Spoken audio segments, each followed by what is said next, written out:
Manus flat on the canvas. We are ready to rock and roll. Second round of action. There is a cut on Manus.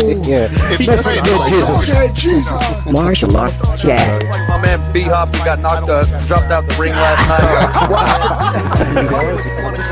I need a little judo baby. I need me a little judo baby, and let's do it, Ron. Let's hit me up. I see you were filming this. You've got a face for radio. That's got a face for radio. That's nice. Martial arts chat. Martial arts. Hello and welcome to the Martial Arts Chat podcast, and on this episode we'll be Martial covering Arts UFC London. It takes place at the O2 this Saturday. We'll be speaking with the biggest names in the UK Martial from that Arts card, Chat. including Braveheart Stevie Ray, Paul the BearJew Craig, and Mark the Hand of Godbeer. It's a cracking show and I hope you enjoy it. Before we continue, a quick shout out to our sponsors, A1 Fight Gear. A1 Fight Gear uses the latest cutting-edge boxing gloves for professionals and amateur fighters, gym enthusiasts and kickboxers. So local and national gyms in the UK, do yourself a favour, check out a1fightgear.co.uk. And if you're wanting to get back into shape or continue to trim the fat off, then go to beastgear.co.uk and use the coupon code MartialArtsChat. You can save 15% off your purchases there. They've got core sliders, straps and barbell pads, complete strength and conditioning programs to suit your needs. But first up on our travels was to the glorious Scottish Hit Squad, where we caught up with the BearJew himself. Hello, welcome Paul to Martial Craig. Arts Chat Podcast. We're continuing with the coverage and build of UFC London. It takes place next Saturday. I'm delighted we have returning to the show Scottish Hit Squad's own, the BearJew, Paul Craig. Paul, how you doing, mate? I'm good, brother. How you doing? I'm doing very well, and we're saying it's been a while since we've done one of these. We see each other all the time in the gym, and we're not getting these time. The last time I was snowed under, CBD in Glasgow, and we tried to organise it, and I've just been a pain in the scrotum, we'll say. The scrotes. What's another one for that? Ball bag is always a good one. Ball bag. Aye, see, I didn't want to go. I didn't want to go regional. And guys are like, who down south are like, what's a ball bag?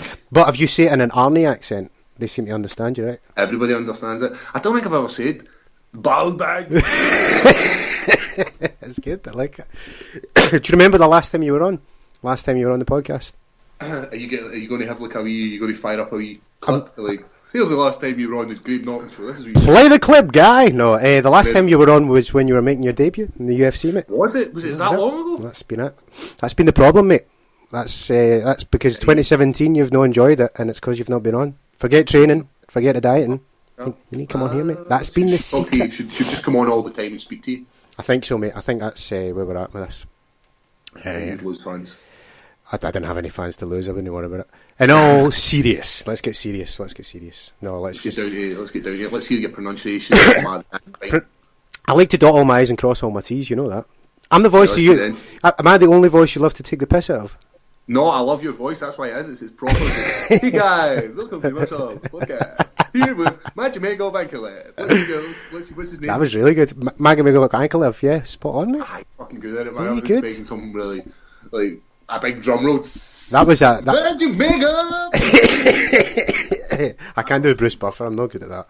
You got a big red tick from my pen. That was good. Gold star. Well done. Nice. That's good. See, I listen. He looks tasty though. This guy, he's undefeated. He's Russian. Yep. We'll get to him in a minute. Let's talk 2017 actually, because obviously we've spoken about this before. You know, off the podcast and things. It's about as tough as it gets. 2017. Would you say that's about right? True. It was a horrible year as a fighter, but for experience, the richest year of my life. Mm-hmm. You know, getting to meet some really cool people that's what this is what this is about. It's about the journey, and sometimes along the journey you do get knocked out in the middle of your hometown. It happens, but I wasn't in a good place. You know when you set yourself goals, and I'd set myself my goal of like 2016 was to get to the UFC and win. Mm-hmm. Now I done it. Yep. Now, I never ever reassessed the situation, and I just kind of like we got offered a fight, and when the UFC offers you a fight of an opponent who's never been tested, we were like, yeah, let's go for this. We could win this, and we legitimately still believe to this day we could have won that fight. Mm-hmm. My head wasn't in the game, and it doesn't matter who you talk to at that time, all the media outlets. I'm still going to say the exact same party line. I'm still going to say, oh, great training camps, the best I've ever been. and it was up there with some of the best conditioning I'd ever been, but just had changed too much in my life with regards to stop teaching, with regards to mixing up training, spent a lot of time travelling as well, to our detriment. And Brian openly said that to you, like at the time he'd mentioned to me, and I was like, no, Brian, it'll be fine. And these are the kind of times where you need to listen to your coach. Brian knows what's best for me. And then we moved then into the summer after our loss to Tyson Pedro, and we still hadn't fully recovered. When I say we, I still hadn't fully recovered. Brian was fine, and the team were fine, and we were pushing forward and ready to take this fight. And we knew he had legitimate power. He was a big powerhouse. We'd seen him put down Tyson Pedro with a punch. Had got a few knockouts on the tough house. So we knew we were in for a tough fight. Same again, when the UFC offers you a fight in your hometown, you don't knock it back. And we've never ever knocked any fights back from the UFC or any other promotion out there. So it was an easy option to say, yep, we'll take that. I remember the day Brian had phoned me up and offered, and he didn't offer me the fight. He basically said, this is a fight the UFC are offering. What do you think? And I'd said to him, I was on holiday, and I said, let's go for it. And it kind of cut my holiday a wee bit short. You know, that way I went from being in this holiday mode to like 3 days in it, just decided, like, let's go, start lifting weights, start running, all this kind of stuff. And I never really covered for that loss. Loads of time was taken up with doing loads of media stuff, loads of time was taken up with training to get stronger. When we didn't get to the UFC on strength, we've never ever stepped into a fight and somebody's went, holy, look at the size of Paul, he's ripped to death and he's massive. Never ever said that about us. We've always been this long, lean character, and that's what made us win, and that's what made us get to the UFC. And for some reason, it was me. I decided to change this kind of stuff up, and it was to my detriment. So now we've went back to the original way we trained. Got confirmation for the UFC, went over to the performance centre, and they kind of validated stuff that we were doing. Like, yeah, that's what you were doing was right. We have no idea why we changed it up, but we live and we learn, don't we? And that's what this game's about. It's very, very early doors, very, very early days for this game, and we believe this is the best condition, shape, size we've ever been in. So, same again, I don't think there's any other fighter come on to a podcast or come on to any sort of media and be like, oh man, I'm feeling shit and I'm shitting myself. But I'm being honest, man. I feel really good in myself. Put 2017 to bed. In 2017, we're going to light some shit up. Light some shit up, good stuff, mate. I mean, we spoke about obviously when Glasgow came calling, and I appreciate your honesty here, mate. You know, that's anyone, any of us Scots, that's really difficult to turn down. I mean, we were there as fans when we watched it make its debut. And is there a wee bit of as well, Paul, that after 209, whether it's Glasgow or whether it's not, you want to get something back? You know, I think, yeah, you've got that sort of. I need to get back to my winning ways, and you know, social media is a great thing as well as a horrible thing. When there's people who are absolutely nailing you to the wall for losing, and I could literally go in, like, I'm using this as an example. I could knock out John Jones in the UFC octagon next year, and you know, somebody will still bring up like, but you didn't finger punch in UFC Glasgow, did you? I still get nailed to the wall for this kind of stuff. And my good pal Tom Heffernan, he done a piece for me for the Daily Record, and it was lovely of him. And one of the pictures, I don't think he picks, but one of the pictures that was put up was me getting knocked out. Getting clocked, yeah. Me just getting my bell rung. So thanks for that, Tom. If he's coming for you next, mate. Yeah. Well, let's get to Anklev then. He's coming into the UFC, making his debut. Much like you did, he's undefeated when you came in, and now, years I've known you, you've never been a guy who sort of checks out your opponents, the game plans, you sort of leave it to Brian, you leave it to the coaches. Yeah. Does that change at all? We're still in that sort of mindset, Paul, or does it focus change? No, this is where we've changed. You know, we need to progress in this game, and one of the reasons we never ever check people, or I never check people, is I never ever wanted to get bogged down with very, very small details. Like if I'm always waiting on a big right hand, then I maybe have some apprehension. So we've been filming all our footage, which has made a big massive difference. So all my training sessions, we filmed it, and myself and Brian go back and we watch it, and we pick ourselves apart, and it's quite brutal. And it's how we're noticing improvements. Where like, oh, see if you do this, and if you do this, we'll notice improvements through that. Yeah. So that's the way we've done that. And then for one night we just sat and watched some of Ankalev's fights, and you know, everybody in the UFC are big, athletic guys in my weight division. It doesn't matter. Everybody deserves to be there. They've worked their asses off to get there. Difference is, it's the level of opponents you've fought getting to that point. You know, I've had 3 fights in the UFC, 3 great fights. 2 of these guys are legitimate 205 title contenders. You know, I see both of these guys. Right, we never seen the greatest from Khalil the last time he fought. And I believe that was down to due to change your opponent. You know, when you've trained so hard for one type of opponent, which was Gokhan Zaki, and then they mix it up and give you somebody different. Yeah. Of course, it's going to be a lot different for you. And I just think it was a bad crack at the whip that Khalil got for that. And we've just recently seen Pedro take on one of my friends, Ili Latifi, and Ili is an absolute savage. And trained with him a few times. He's special. And then we've seen Tyson Pedro recently fight again and win by a sweet Kimura. That was nice, yeah. So we know these guys are rising to the top, and if these are the 2 guys you've got losses in your record to, that's not a bad thing, is it? So I don't believe that Ankalev's fought the same level of opponents as me. That's in my honest opinion.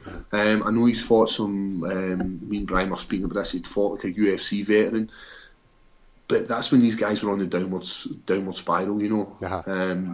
So I think the level of opponents I've fought have been a lot tougher and a lot harder, and I've made them look less. So we need to wait and see come London if I'm wrong, which I don't think I am. As I said, like every fighter's going to tell you this, but I feel really good and I feel confident. Visualization, like. I've been waking up and I've just been drilling this fight over and over and over in my head.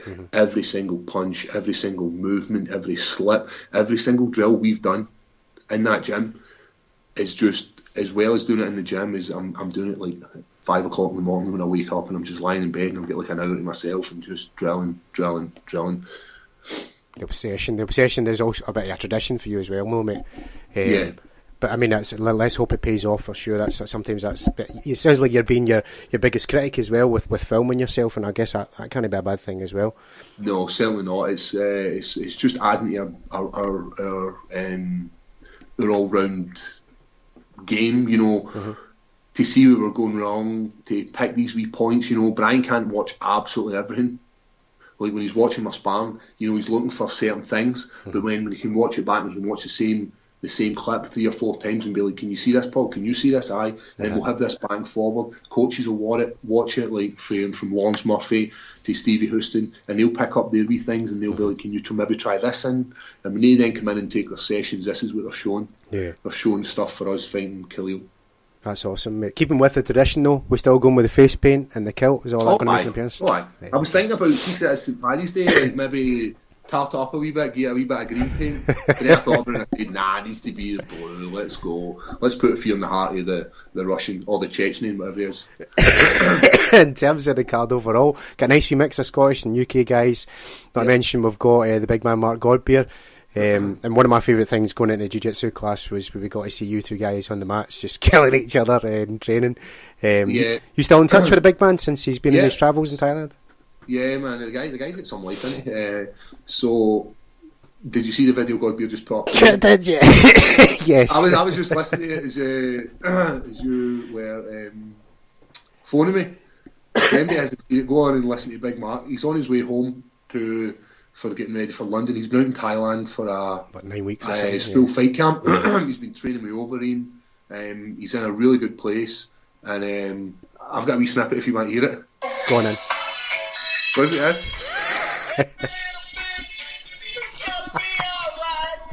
The big guy is loving life. So I do miss him. I do miss his banter and his, you know, that big face that he's got.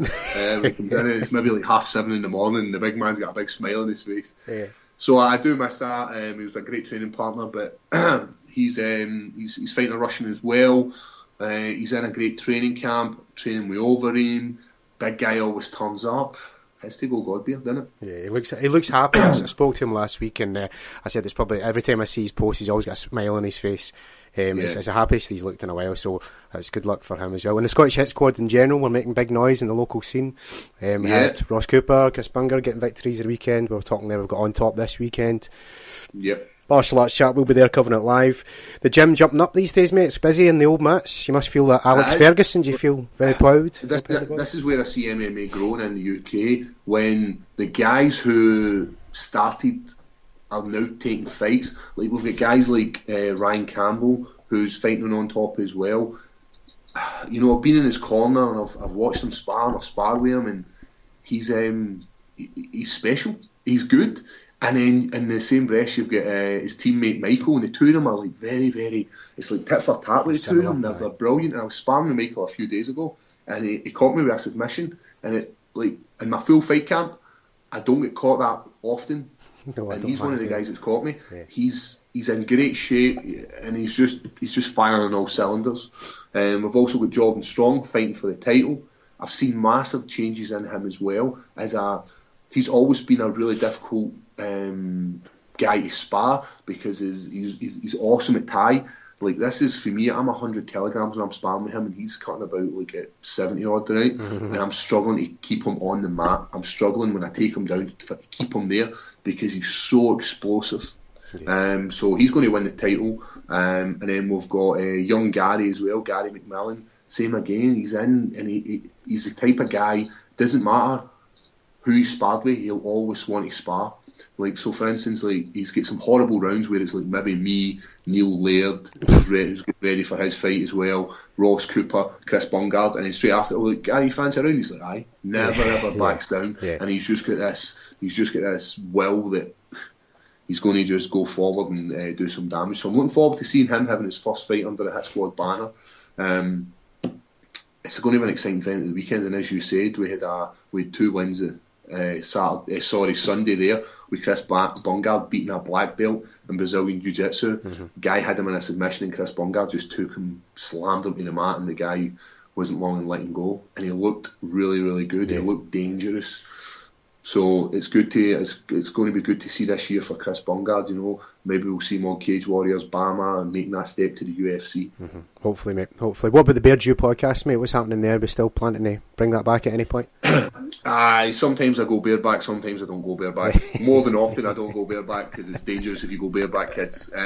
So it's trying to find time. You know, going back-to-back fight camps, and I'm at a point in my life where I'm doing nothing but MMA, and I'm doing nothing but training, and it's hard to kind of then say, oh, as well as doing this, I'm then going to start researching for a podcast. You know, like, gone are the days where I could turn up and I could just absolutely flannel stuff, you know, when nobody really cared who I was. Like, people are actually tuning in because they're like, oh, that's that guy from the UFC. And now people are like, this guy knows absolutely shit all about MMA. So I can't keep that up. We were going to do one just before this. Tony has set up, he's got a studio, and then we've obviously got Gary Thompson who's filming it, and just going to get back in and have a wee chat. But it's finding the time, man. I'm really, really struggling for time. It's like my days are all kind of set out. Brian has got a really good plan for us, and I'm following it. If he says jump, I have to say how high. Yeah, that's it, mate. First things first, of course, and then all the other things can sort of fall into place. Paul, always a pleasure to get your time on the podcast. I'm gutted I can't get down to London to see you, but I'm sure we'll catch up in Coatbridge after your victory. Just this time, wish you best of luck, and can't wait to see you do your thing in the O2, mate. Thank you very much, Sean. Listen, have a good day, and I'll see you on the mat later tonight. You see me, well, you'll see me there. Cheers to Paul, and good luck to the big man.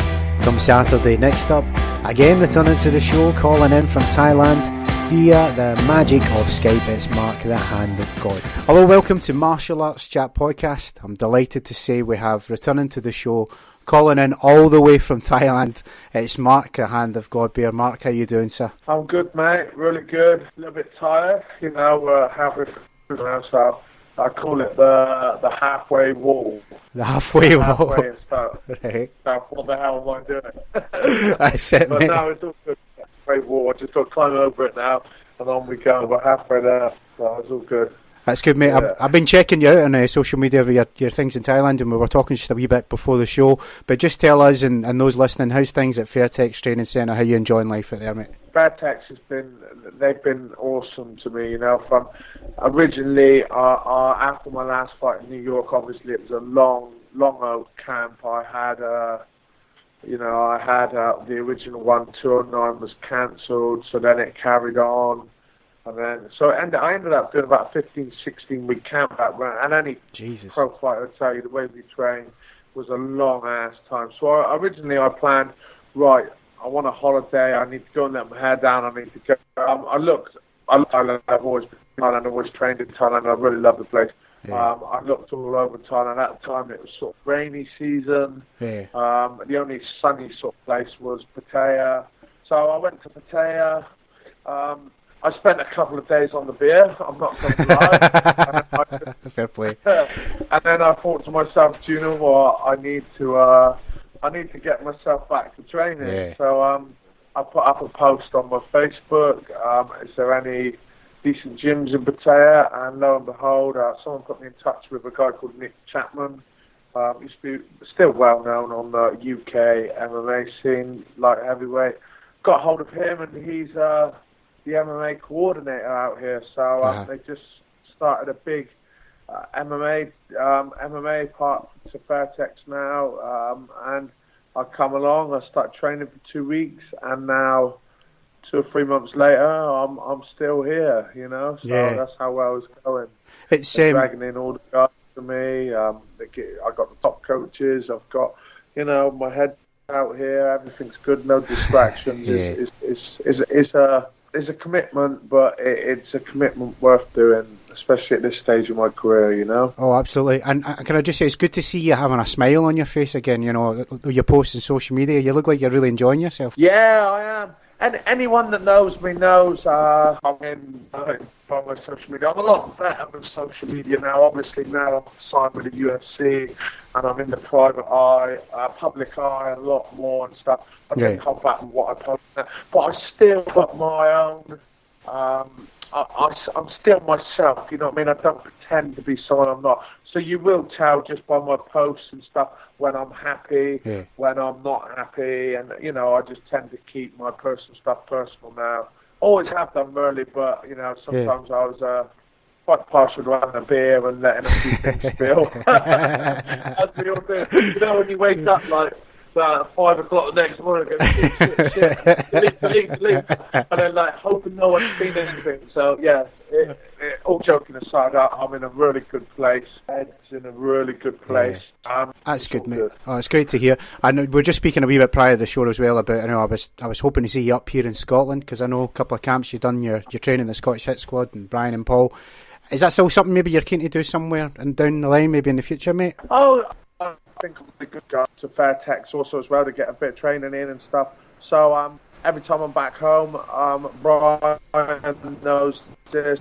Paul's always welcome down to my end to come and train, and likewise they made me feel very welcome about going up to their end to train and stuff. I like to think we're good friends, all of us, and whenever we do, we're at the stage now where we need to do what we need to do for our careers. Yeah. And if we can help each other any way we can, I like to think that we can as well, and that is I've got nothing but admiration for all the guys from the Scottish Hit Squad. They're all a great bunch. Always make me feel welcome. Always get a lot of support now from the Scottish guys. A lot of them probably still hate me for being English, but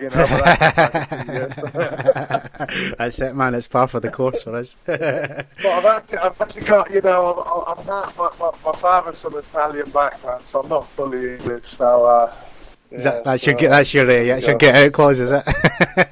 That's my get out clause. Yeah. That's it, mate. We'll get ahead to UFC London. We'll look at this because you had a change of opponent. This went from one Dimitri to the next for you here, mate. But you've been matched up obviously with Sovanovsky. What do you make of him? You had a chance to check him out. I know he was scheduled to face Justin Ledet last year, but what's your thoughts on him? There's no kidding. We're all in the UFC. We're all good.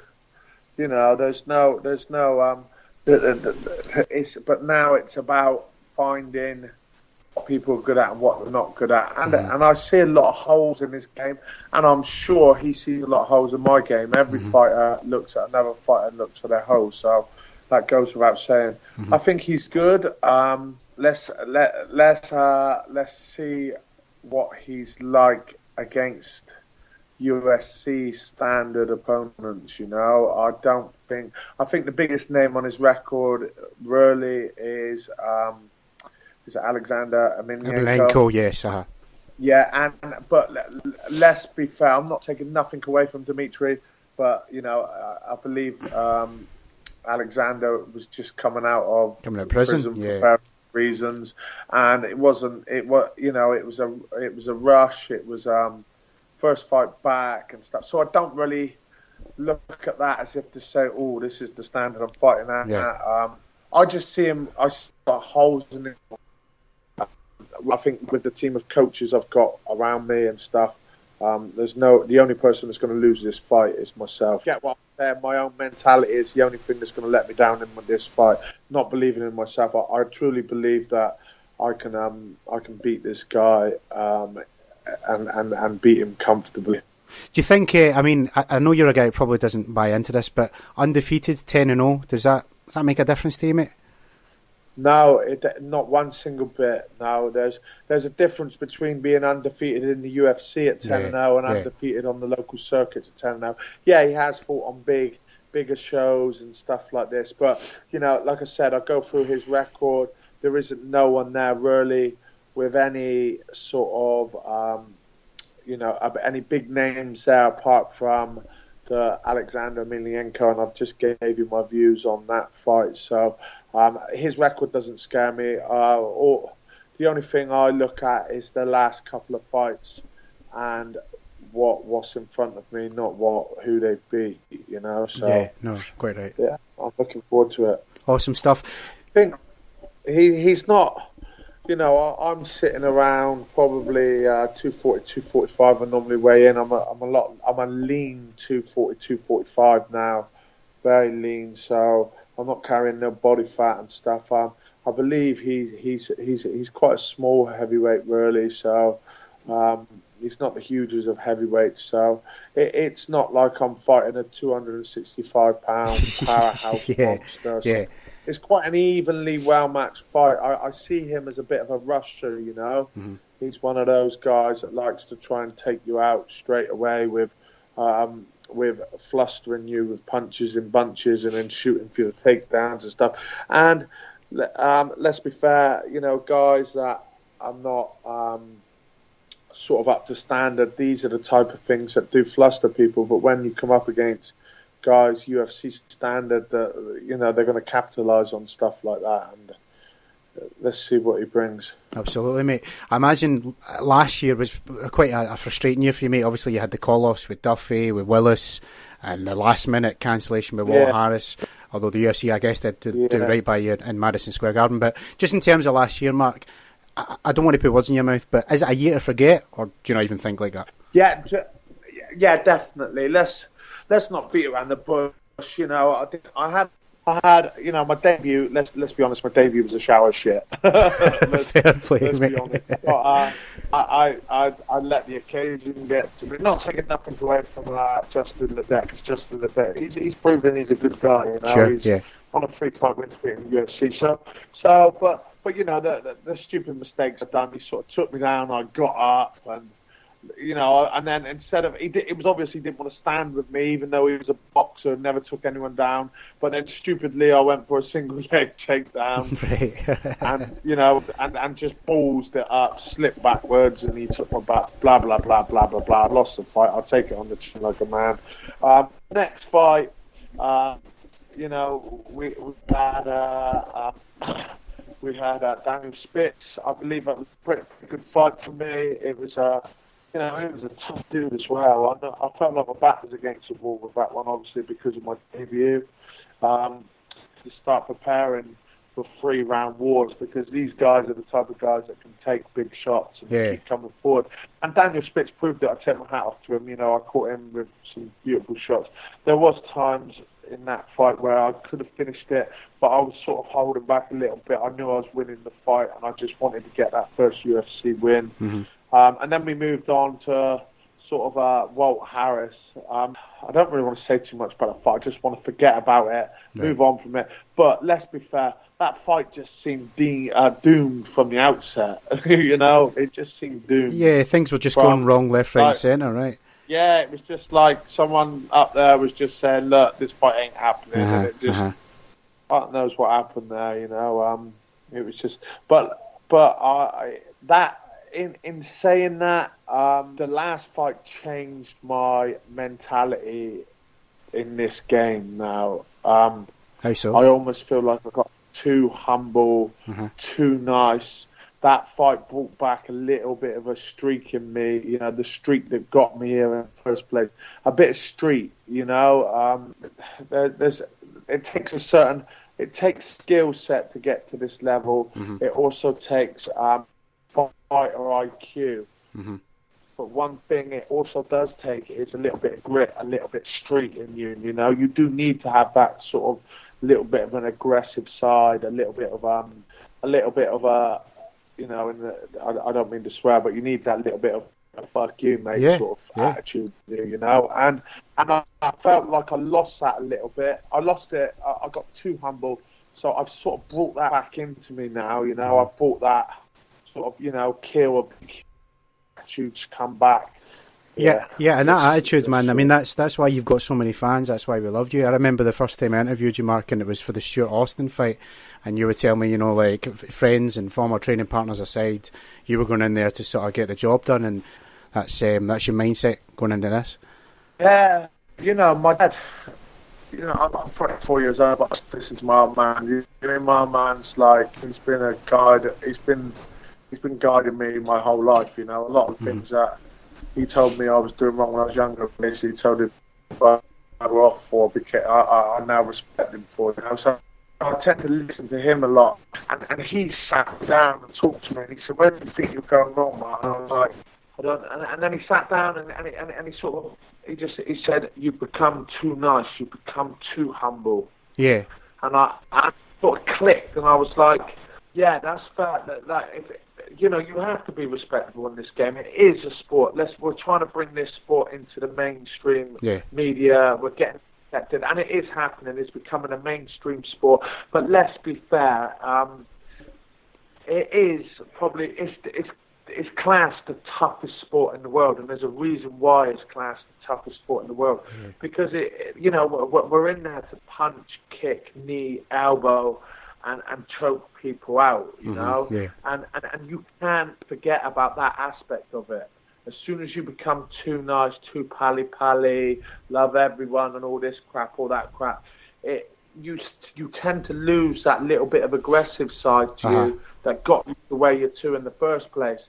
And this is what I've definitely 100% brought this back into this camp. You know, the aggressive side, the great white shark side, you know, when it's game time.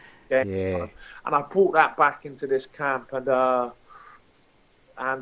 yeah. So like you say, I'm bringing a bit of the old Mark back. I'm staying humble, because that is me. That's my character. I like to believe that I'm a bit of a humble.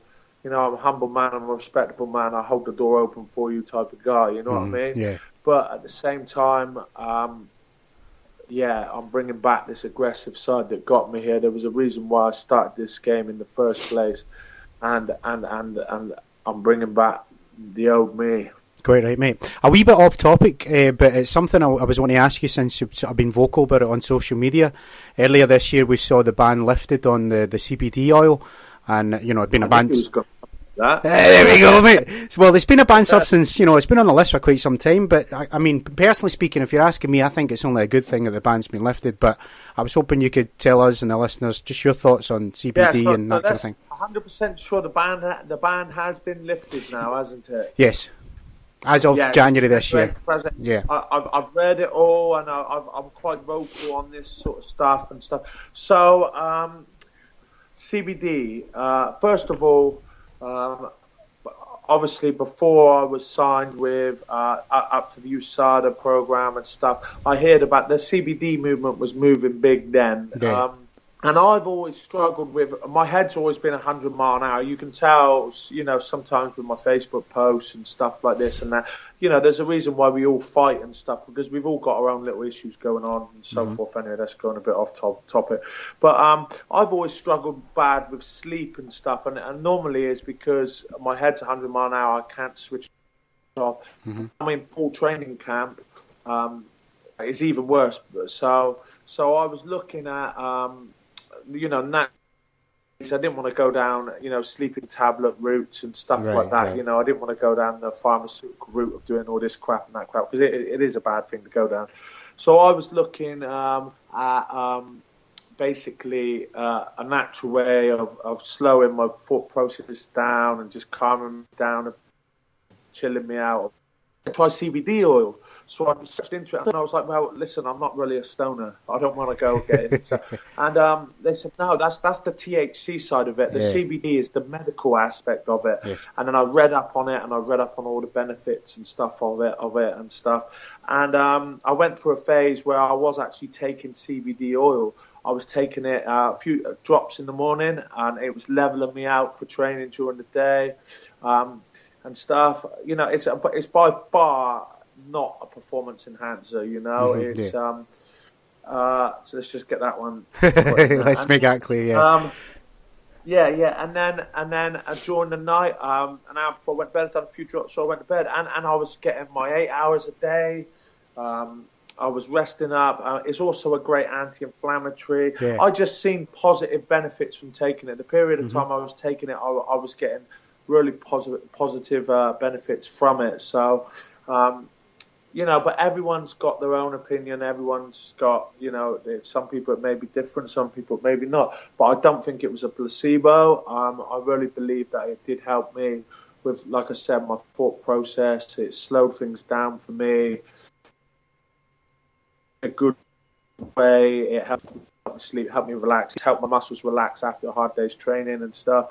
And then obviously I got signed with the UFC, so everything had to stop, because obviously I am a clean athlete, and once I signed the USADA program, I stopped taking the CBD and stuff, and then went back to the 100 mile an hour mark again. So my thoughts on it, I do see benefits from it, and there's a big movement on it now. There's a lot of professional fighters now at high levels that are openly talking about it, openly sponsored by these CBD products and stuff like that. But I haven't started taking CBD in that case. It's been off the ban list. As you know, USADA is very strict, and still banned, and metabolites of THC hang around in your system for, I believe, up to 5 to 6 weeks or whatever, and THC is banned I believe, in competition. So it's not. So what I was sort of openly asking, is there any products out there that can guarantee no THC in the CBD products they sell, So that's the other thing you've got to be careful of, because we're tested athletes, and we're tested on a regular basis. Like, I was tested in the last 12 months. I've been tested 10 times, So Jesus. It's not something that I don't want to be branded. I don't want to be branded a cheat over something quite something so innocent, so to speak, So I'm still dubious whether to take it, because I know a lot of the CBD products do still contain minimal amounts of and it's the trace amounts that can be the problem. But still, in the back of my head, I'm still worried about it. I still don't want to go using it and getting banned for something. So getting banned over something so stupid. So I'm still doing a lot of research on the stuff and what I can take and what I can't. And like USADA people. USADA is no joke. There's a lot of things on the USADA list that you can walk into Boots and just buy, like random cough medicines or like nasal sprays and stuff like that, which has got steroids in it. There's stuff like that you can use. You've got to be so careful with what we take as an athlete now, and like they clearly state. They clearly state that we are responsible for what we take. So whether if we knew we was taking it or not, we're still responsible for it. But there has been a couple of cases where they've sort of had tainted supplements, and they've gone back and tested supplements that said they didn't have this ingredients in them, and they did actually have them in them. So a lot of fighters have sort of had lenient sentences because it genuinely hasn't been their fault. I believe Justin Ledet was one of them, actually. Right. That's a different story, but that's another story where one of his supplements was tainted, and genuinely was as well tested. So you just have to be so careful, I probably went off a bit off topic. No, you're definitely not. And you make a good point. It's almost like you guys, especially under the USADA test, and like you need to educate yourselves on all these substances. It's almost like you need to become your own pharmacist in a way, as well as your own trainer and your own, whatever else you've got going on in a training camp. It's funny you should say that. Quite often, when like people in my training camp and stuff, they have injuries or they're ill or this or that and that, and I'm like, take this. This is good. Take this. Dr. Godbeer. And they always say, how do you know so much about all of this stuff? Like, how do? And I'm like, listen, mate, I'm in the USADA testing pool. I've had to fucking research. Yeah, it's your interest to know for sure, mate. Yeah. Everything goes in my mouth. I've had to fucking sit there for 2 hours, like researching it or making sure it ain't. But it generally is good for the sport. It's cleaning the sport right up. It is what it is, and we sign up to this program, so we know what it's about. So we just have to abide by the rules. No, fair play. Mark, I won't keep you any longer. It's been great as always, and I can't wait to see the Bridge Bomber back inside the octagon. Just before I let you go... Bomber, remember that one? There you go, mate, of course. I'm Bama, I'm old school. Just any sponsors, any affiliates, any associates, anyone you want to give a shout out, mate, please. The floor is yours. Yeah, obviously, Reebok. I have to do the Reebok one.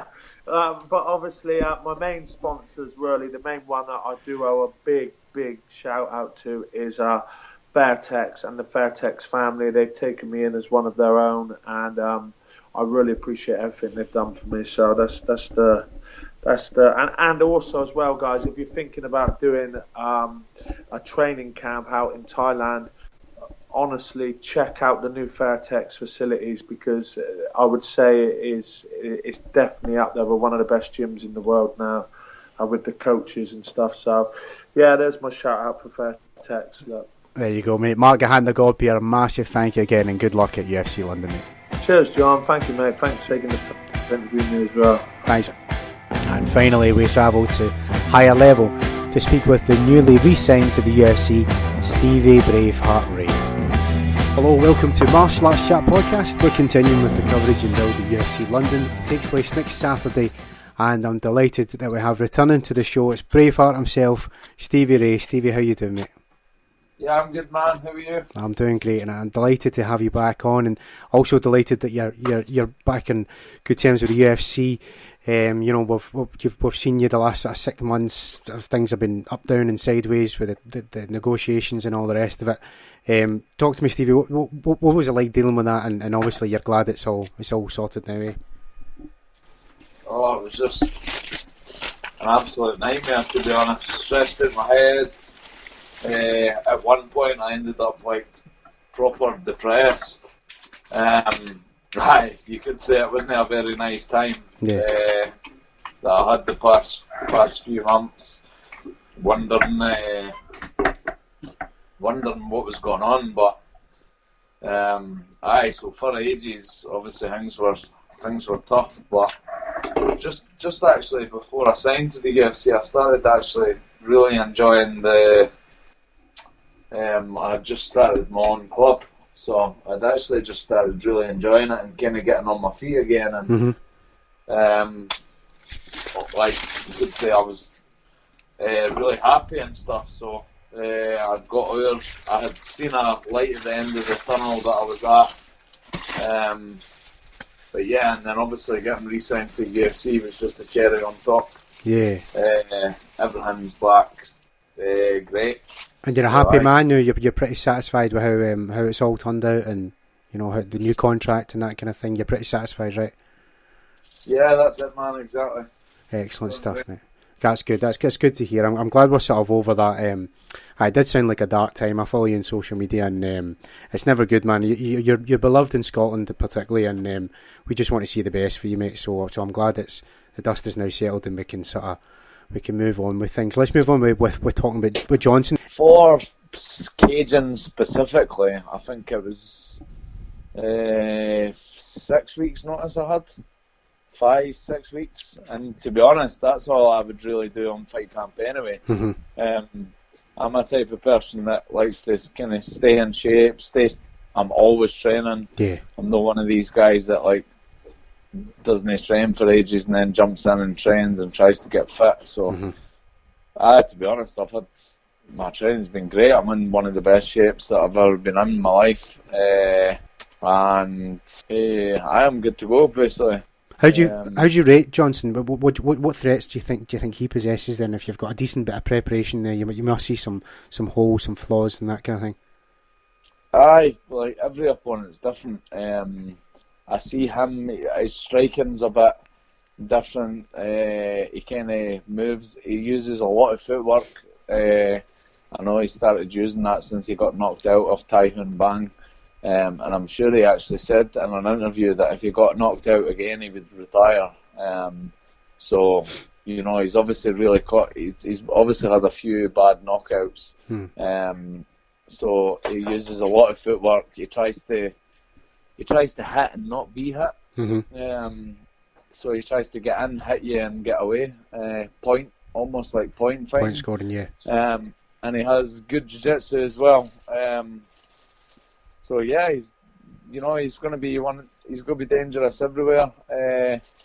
But I feel like, you know, I'm going to be dangerous everywhere as well. So it's one of those ones I feel like where it's just going to be the better man on the night. Who wants it more? Who's trained the hardest? And yeah, it should make it a good fight. And some decent Scottish talent on this card. There's obviously you get yourself, Paul, Danny Henry. And obviously we had the UFC last year returning to neck of the woods in Glasgow. Just give me your thoughts on, you know, the Scottish, in terms of Scottish talent and MMA in this country. What you make of it all, and is the future bright for us Scots? Aye, I mean we've got my team, higher level MMA, James Dillon. He's one of the kind of pioneers of the sport. Been around for a long time. He's been training probably his whole life, but as an MMA, like way before I even knew what MMA was.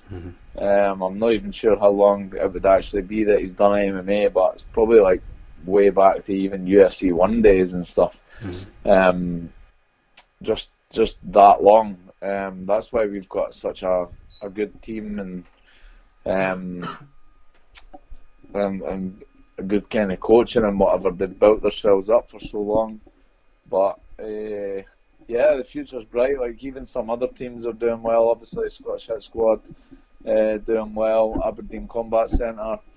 It's getting more popular as time goes on, and yeah, I would definitely say I think Scottish fighting's in our blood. And now that obviously there's becoming more places to learn MMA, we're creating some killers. Yeah, for sure, mate. Of course, we've seen you, like you just mentioned there, set up your own gym, Braveheart MMA. Tell myself and the listeners a wee bit more about that, Stevie. What have you got going on there? Yeah, so during the time I had off, obviously not knowing what was happening with a fight contract or whatever, I thought it's a perfect opportunity to take over and not be sitting about the house overthinking. It gives me something else to do, and it also brings in a source of income. Yes. Instead of me just kind of, because obviously you only get paid when you fight, and I couldn't have waited around forever. So yeah, that kind of done 2 of them. I've started my own MMA gym out of Arena Gym. So I'm just, at the moment, I'm just kind of renting a small room. But, you know, after this fight, hopefully I can get a good payday, and I'm going to be looking to get my actual own place, like a bigger place, obviously rent it. And yeah, and then just make it, you know, keep investing in the gym and make it a big thing. There's already a great buzz about it and stuff, so a good bunch of guys, and to be honest, I've been loving it, so yeah. That's good, mate. That's good to hear. With Braveheart MMA, though, it doesn't change anything with yourself and High Level and James Doolan, right? It's just business as normal in terms of training for fights and things like that, though, yeah? Yeah, that's it. I mean, I'm never going to train at the place that I'm coaching at. I am not anytime soon, anyway. I would be a fool if I had to do that. I'm doing all my training at the Grip House and Higher Level with the good sparring kind of partners and good coaching that I've got, and then when I'm doing any coaching at my place, that's exactly all I'm doing, it's coaching. Right. And yeah, and then it's a full kind of timetable. I'm open 5 days a week, but I'm getting some of the classes covered and stuff, so that I'm able to still go over and spar and get my training in. Yeah, keep things ticking over. That's good, mate. Stevie, it's always a pleasure to get your time in Martial Arts Chat podcast. I've just got 1 or 2 questions, and then I'll let you go, mate. You mentioned about training and preparation, and you know, we've got Johnson obviously coming up, and I don't want to. I hate to ask these questions to get people, you know, hypothetical look ahead, but let's just say, you know, you get the W, you get the rest of 2018 to look forward to. What's the plan? What's the goal for this year, mate? What have you got in mind? This year, I would like to fight 3 times. I'd like to make a good bit of money. Start kind of, if I get 3 fights and hopefully win 3 of them, then I'll be in a really good position. 1, financially, sure, and 2, because I've just signed a 4-fight deal with the UFC. These 3 fights, if I won all 3 of them, then I would be due to renegotiate a new contract. And obviously the new contract would be more money again, and I got a pretty good one, even the one I've signed. So yeah, I would say the goals this year is just to try and fight at least 2 times, hopefully 3, get the wins, and start working my way into that kind of top 10, top 15 rankings. Yeah, and just kind of put my name out there a bit more worldwide. I'm going to definitely let my mouth go a bit more. Good stuff, mate. And yeah, that's that. Finally, as we mentioned, you've got so many fans here in Scotland. We love your style. We're delighted you're staying in the UFC, and you've got this big stage come Saturday. We'll all be making the journey down to London with you, mate. But have you got a message for your Scottish fans, or have you got a message for all your fans come fight night, mate? A message for all my fans would just be thanks to everybody that's always supported me. To my friends, family, all my fans. Just anybody that's been there for me during the highs and lows of my career. And yeah, what to expect on fight night? Expect to see a raging Stevie Ray. I'm definitely coming to bang. I'm looking to come out, make a statement, and put my name back on the map. I'm absolutely buzzing to get back in there and put in a good performance for everybody. That's awesome, mate. I hope 3's a magic number for you for 2018, mate. And Stevie, it's always a pleasure to get your time. Best of luck in London, mate. No, it's alright, man. Thanks for having me on the show. There you have it, folks. UFC London. It's this Saturday at the O2. Set to be a cracking night of fights. If you've liked this podcast, be sure to subscribe on iTunes. We're live every Sunday, 8:30pm, talking MMA. I'll go to facebook.com/martial arts chat podcast and give us a like there. You can follow us on Twitter at martial arts chat. And as we said, we're on iTunes, Spreaker, SoundCloud, Stitcher. All you have to do is search for Martial Arts Chat. Live by the river, London calling to